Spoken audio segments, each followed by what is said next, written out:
At your local Ace Hardware, our associates are always ready with expert tips on the smartest ways to get the results you're looking for. We'll give you simple, straightforward advice that will help you save time and money. Your local Ace Hardware store is Harris Ace Hardware, the helpful place. Located on West Cherry Street in Jesup, also in Eulonia and Hinesville. That's Harris Ace Hardware. It's time now for a look at the latest in local sports and sports. Wayne County's baseball team in Waycross, and for the second game in a row against the Gators, the final score, Wayne County 5, Ware County 4.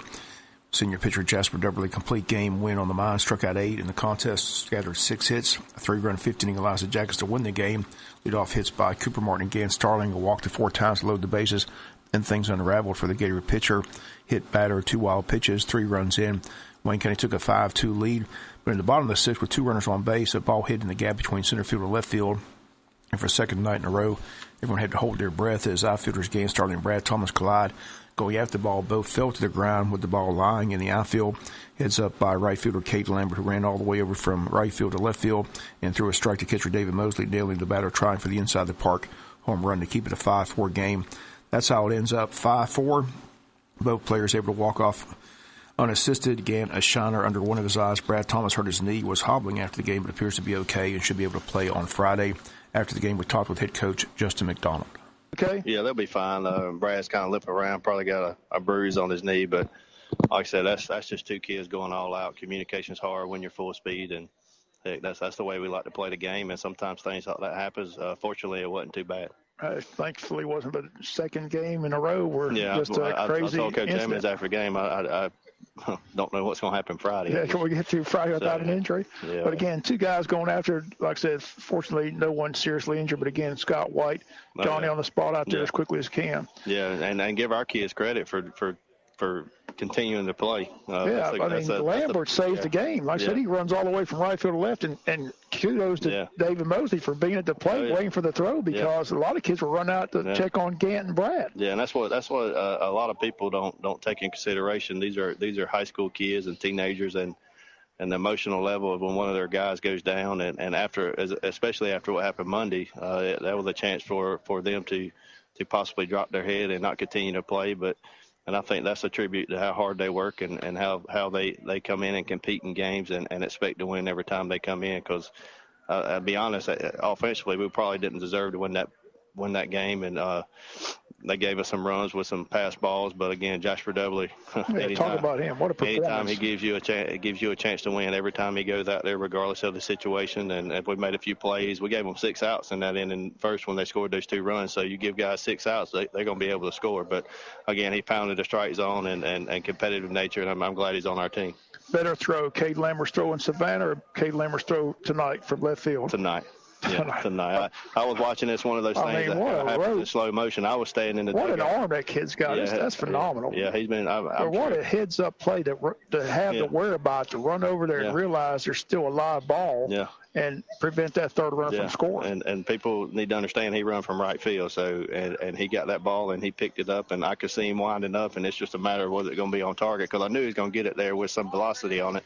But it's just a matter of getting it there, and then Mosley. That's a kid that played his tail off tonight too. David Mosley blocking balls. I talk about it. He's so valuable defensively, but to be at home plate for that throw, because like I said, a lot of players were, like I said, concerned about Brad and Gant laying out there in the outfield.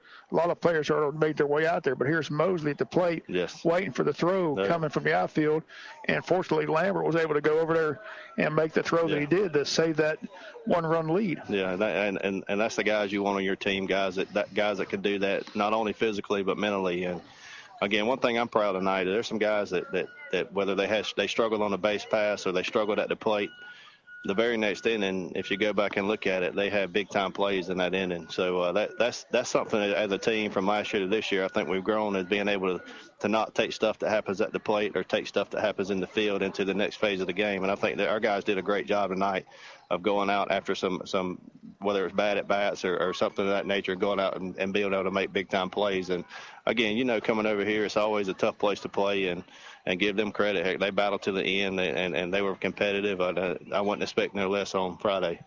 Well, again, I've got us clinching the region.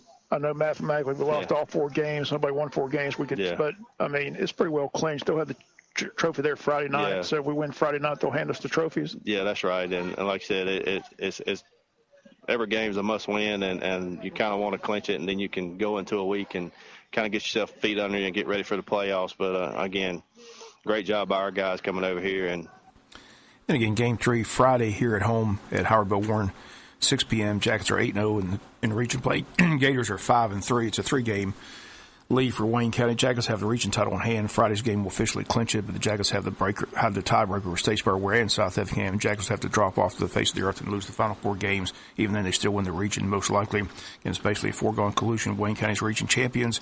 Mathematically, they clinch it with the win Friday night. So come on out. They'll have the trophy on hand Friday night at Howard Bill Warren Field. Region tennis tournament held Wednesday in Statesboro. Boys lost to South Effingham, then defeated Ware County for a third-place finish in the region. So the boys on the road in round 1 for the state event in tennis. Girls played for the title against South Effingham. They were defeated by South Effingham, but they defeated Ware County in round 1. Girls finished as regional runner-up and will be at home in round 1 in the state tournament as number 2 seed. As soon as we get the pairings and times, we'll pass that information along here on our local sportscast. National Signing Day at the high school. 5 more high school student-athletes signed on the dotted line to continue their education and their athletic career. For more on the big day, here's Athletic Director Ken Cribb. Thanks, Bob. I'm so excited. And one thing I talk about all the time, sound like a broken record, but I talk about the 3 ingredients to success, and that's pride, character, and work ethic. And these kids have a lot to be proud of. They're very proud kids. They work hard. Their character is impeccable. And their work ethic. I mean, they're getting it done in the classroom and on the field, and that's why they're going off to college to continue their careers in athletics. So super excited about them, proud and of the parents and the job they've done with their children. But we got one young man that's going to swim at Carson Newman. That's out in Tennessee, and then that's Clay Hardenbrook. Then we have 2 girls going to play soccer at Georgia Military College, and that's Andrea Mendez and Jasmine Hostetler. So proud of those. 2 soccer players, 1 swimmer, and 2 more football. We had 7 signed in February on National Signing Day. We had 2 more signed today. Mike Heflin's going to play football at the University of West Georgia, and Lamont Trent's going to Southeastern University in Florida. So, that makes all 3 of Coach Ward's linebackers all signed to go play college football, and that gives us 9 off the football team. So, couldn't be more proud of the job that all the coaches are doing here, and the kids, how well they're performing, and the job the parents are doing with their children. So, it takes a lot to be a student athlete. So I'm just proud of the job they've done, the opportunities that they have now to go off and continue. So just wish them luck, and super proud of them. Again, those comments, Athletic Director Ken Cribb. Again, Andrea Mendez, Jasmine Hostetler, soccer scholarships at Georgia Military College. Clay Hardenbrook, a swimming scholarship to Carson Newman. Mike Heflin, a football scholarship to University of West Georgia. Lamont Trent, football scholarship to Southeastern University. Finally, in sports, the Braves had the day off before heading to Chicago to take on the Cubs over the weekend. Braves a winner 5-3 Wednesday, now 7-5 on the season. NBA regular season's come to an end. Playoffs set for this weekend, round 1. That's going to do it for latest in local sports. Sports brought to you each and every day this time by friends at Harris Ace Hardware.